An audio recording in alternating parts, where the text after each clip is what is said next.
Hi everyone, this is Amanda from I Sew A Lot, and I'm here today with a video that I talked about in one of my previous vlogs, which is all about my obsession with Sew Over It.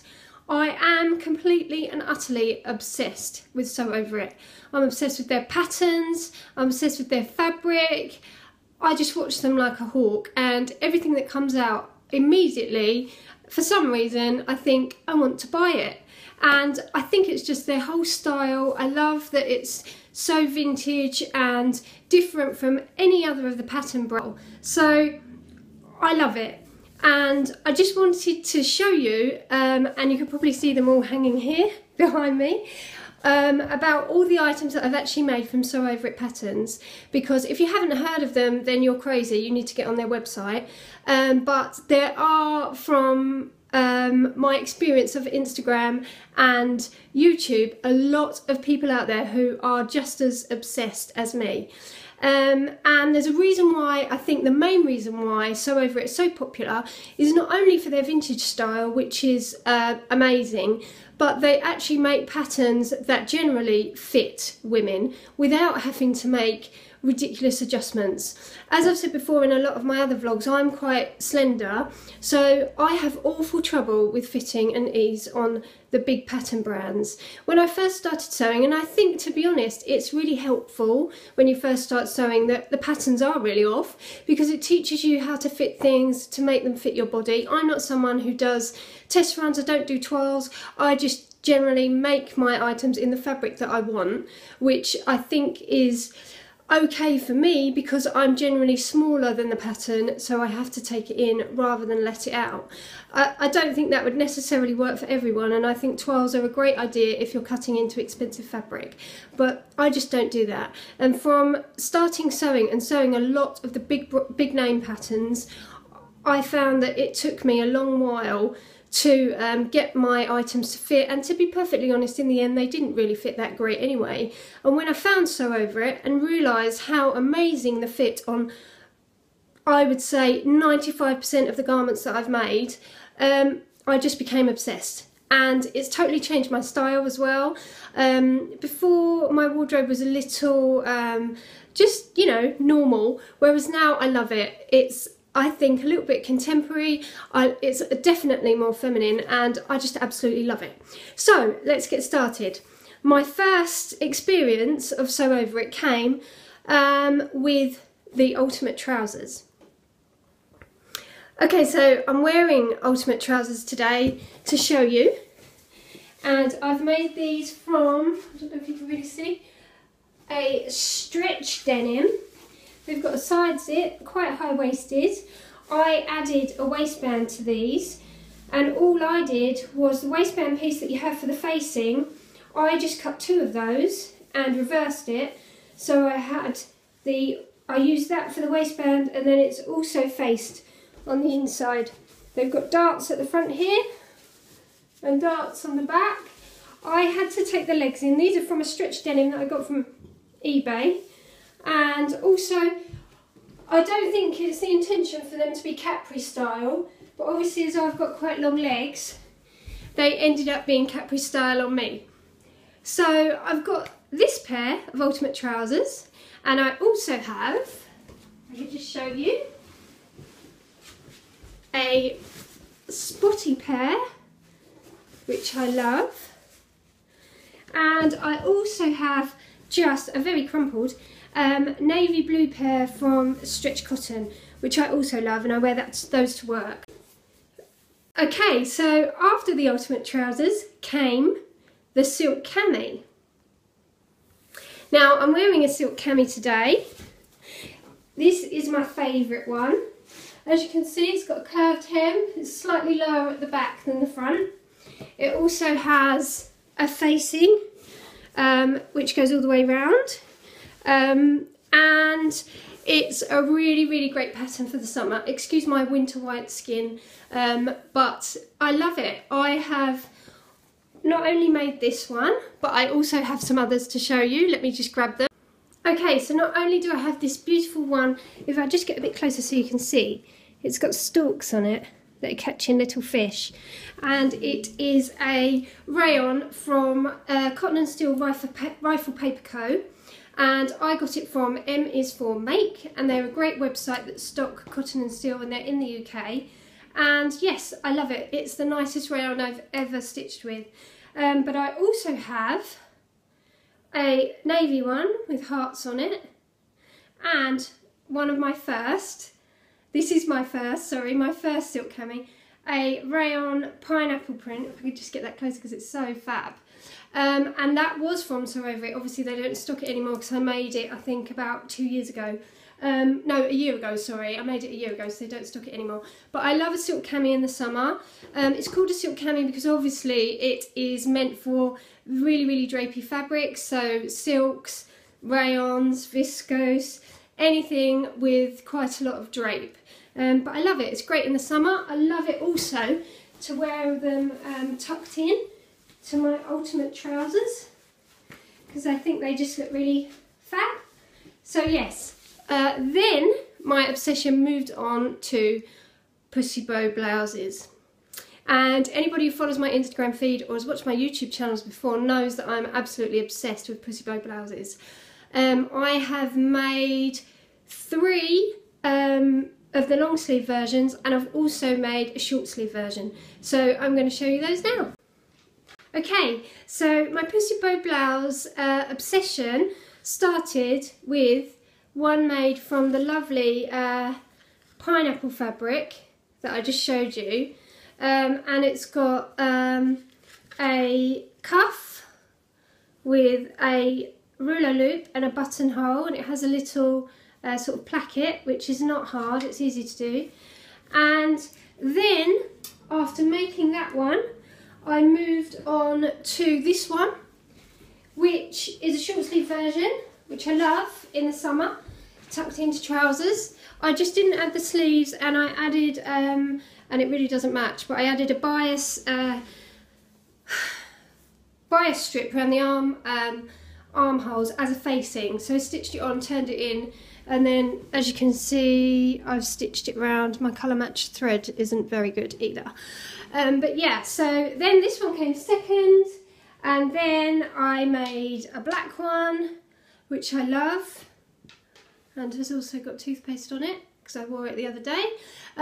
Yeah, a black one, which I love. I think it's really classic and really chic, and I wear this one a lot to work. And then of course I made the red one with my sister when we did a sew along. So I love it, and I've also got plans for another one at least, because I just brought some really nice fabric from Fabric Godmother to make another one. So I'm trying to do this chronologically, and after the pussy bow blouse, then came the Susie blouse, I think. So give me a minute. Okay, so this is my Susie blouse, and if I could just show you the length. And I think I showed this in my September Makes vlog, so if you want to check back, the details of the fabric and everything are in there. I love this blouse for the summer. It's really, really pretty, and I've made it from a lightweight cotton, so I do have to wear a vest under it, but I have got plans to make, I have some crepe left over, some red crepe. I've got plans to make another one. It also, well, the main pattern has a long sleeve version with a cuff. I don't think it has a buttonhole or a placket. I think the cuff's just sewn on and gathered, but with enough ease for you to get your hand in. But yes, I've got plans to make one of those, and I would really like a classic black one, or there's actually an ivory and black one on the photos on the website, which is beautiful. I'd love to make that as well, but you know, so much to sew, so little time. So after, I'm getting out of puff, after the Susie blouse came the Betty dress, and this is one of my favourites, so just 1 minute. Okay, so here it is, my beautiful Betty, and I love it. I absolutely love it. Excuse my winter legs with no tights, but unfortunately, as it has a circle skirt on it, where it's been hanging, as you can see, the back has drooped because it's stretched out. So learn from that, ladies. Hang your dresses before you hem them if they have a bias cut skirt. But yes, so I love it. I wore it to my friend's wedding, my cousin's wedding. I think the pattern gives you pieces for a facing, and I believe it's an all-in-one facing, but I chose to line my bodice because although I used a stretch cotton, it was really lightweight, so I just lined it with white stretch cotton, same weight fabric. And I've just got to show you the back because I absolutely love the V detail at the back, and yeah, I really love it. The only thing I had to do is I did have to take the back seam in because it was slightly big for me, because this part of me is my smallest, as I've spoke before. But I have also made another Betty, and I'm going to show you that one as well because it's using the add-on pack that Sew Over It released for this pattern, and it's the V-neck version, and it looks completely different, so I'm going to show you that version as well. Okay, so here's the other one, and this one's got a gathered skirt, as you can see, and yes, I really like it. I think Sew Over It have got a tutorial on their website on how to add a gathered skirt. This one isn't lined because they made it for the summer so it wasn't so hot. It just has a facing on the V and a facing on the back. Again, I love the back detail. I think that's really, really pretty. Yeah, I really like it. And the fabric is just a lightweight cotton, just a poly cotton, I think, that my mum bought me for my birthday from Fabric Godmother last year. So, love it. But I want to show you the inside just to show you how much I actually took it in. Okay, so I just want to show you at the back. I made the size 8, and I don't know if you can actually see, but this is how much I had to take the top in by. And as you can see, that's, you know, probably about an inch and a half.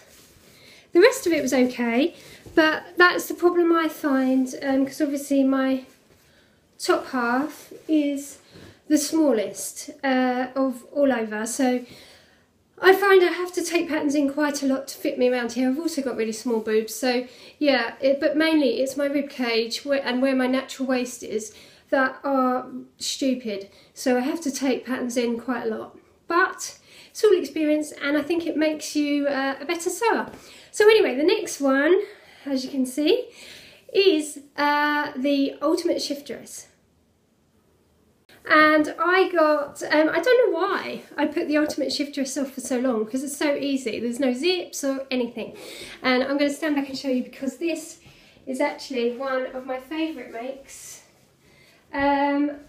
I really, really love it. I think it might be the fabric, although the only thing is I think I need to shorten the sleeves slightly because I thought I needed to add length, but I think I added too much length. But if I just show you the back has got this lovely keyhole opening with a hook and eye, although I would recommend, I have a bit of trouble with the hook and eye at the back, and I think I'm going to make a rouleau loop and stitch it on there and put a button in because it comes undone quite often, which is a bit annoying. But obviously also I've made another one, which is this one, which I also love, but as I've said before, unfortunately I had trouble with printing my PDF and I did it to shrink to fit, and so this is too tight. But I am going to make another one. I've ordered some more of this fabric because I love it so much, really sort of 70s, and that's right up my street. I love the 70s. And yeah, so I'm going to make another one, hopefully next month. Okay, so we're nearly done. But after the Ultimate Shift Dress, my next make, I think, was the Erin skirt. So I'm going to put that on and show you that. Okay, so just an excuse to show you another one of my silk camis. But here it is. It's featured in a few of my vlogs already. My Erin skirt made from navy corduroy. I love the back. I love the pleat, the darts at the back. I think it gives it a really, really nice shaping. And the only trouble I've had, like I said in my previous vlog, is that my corduroy was slightly too lightweight and I should have interfaced my plackets and my waistband. I wasn't sure about it to start with because of the way the pockets poke out. I thought that it made my hips look larger. But I've worn it quite a lot, and actually I've decided that I do like it a lot. So as I said in my previous January plans vlog, I have actually got a brown corduroy one cut out and ready to go, although I'm having overlocker issues this month. It's still in the menders, so my progress has been, to say the least, a bit slow. Okay, so we're nearly there. After the Erin skirt came the heather dress, so I'm just going to show that to you, and then I've got two more makes, two more different patterns to show you. Okay, well you've all seen this if you've watched the previous vlog, but this is my heather dress, and the kind of weather we're having now, it's perfect. I'll just show you the back. I really like it. It's a really good fit. Now I had to adjust the pattern on this one, and this is one of the only Sew Over It patterns that I really have had to adjust a lot.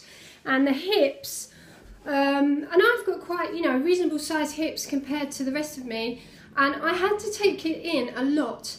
The other thing is, obviously as I said in my previous vlog, the pattern instructions for the pocket is slightly confusing, and there's been quite a few people on Instagram that seem to have been struggling with it. But yes, I love this dress. It's really, really warm. I've made it from a textured Pont Aroma, and it's really warm. To be honest, I can't wear it unless it is really warm because I get so hot. But yeah, I love it. So next one, Molly. Okay, so this one seems to feature in my vlogs quite a lot, and generally I wear this a lot. It's always the one I go for. So it's so comfortable. I love it, and it's a perfect length. It's just great. I love it, and I want to make so many more. But you know what it's like. I mean, seriously, there's too many things to sew. As I showed you in my last vlog, I've also made the t-shirt length, which was from a viscose jersey, which is really drapey and really comfy, and I wear this a lot. But I have to admit, most of the time I wear it with my Carolyn pyjamas because it's perfect for that. So yes, the Molly top and the Molly dress, and also the Erin skirt, obviously are from the Sew Over It my Capsule Wardrobe City Break ebook. That is a mouthful, but it's a collection of patterns, Capsule Wardrobe. You can mix and match them. They're all supposed to go together and are perfect if you're going on a city break. So unfortunately I don't get to go on any city breaks, but I found the patterns are lovely and I love them. Okay, so the last one, which is a grand finale and probably my most recent make, you've obviously all seen it before. It is my red vintage shirt dress, and I made it for the Little Red Dress project, which was come up with by Renata from Running and Style. A really, really good challenge for everyone, and I hope she runs it again this year because I really loved it. Everyone's red dresses were amazing. So this is possibly my favourite, but then I guess like your most recent makes are generally your favourite. But anyway, I've worn it loads, so I'm going to put it on. You've seen it all before, but I love it so much I'm going to have to show you again. Okay, here it is. It's actually missing a button at the moment, but I absolutely love this. I really do. Look at the back. I mean, I love it. When I first made it, I was really worried about the hem because I hand stitched it and it didn't look that great, but actually I'm not that bothered about it. It doesn't look that bad, and nobody really notices anyway, but I just love it. I love the lines. It fits really nicely on my torso, which I love, and I gave all the details in a previous vlog about how I had to get it to fit because it was slightly large for me, but I love it. Peeking, only stomach. But yes, it's a great pattern, and I'm looking forward to making a few more because I think it's really versatile, and I think if you made it from a cotton it'd be a lovely summer dress, because sometimes gathered skirts and also the full circle skirts, as I've got quite big hips and a smaller waist, I think sometimes they tend to make me look a bit larger in that area. So I think a shirt dress, if you made it from a cotton, it's quite a straight line, so I think it would be more flattering for my shape. So yes, I've got intentions to make a few more of these. But anyway, that is my obsession with Sew Over It. I hope I'm not alone, but I don't think I am. Thanks for watching. I'm going to be back soon with my January Makes video. So keep watching. Give me a thumbs up if you like it, or subscribe to my channel, and subscribe to my channel if you want more videos like this. Thanks for watching. Bye.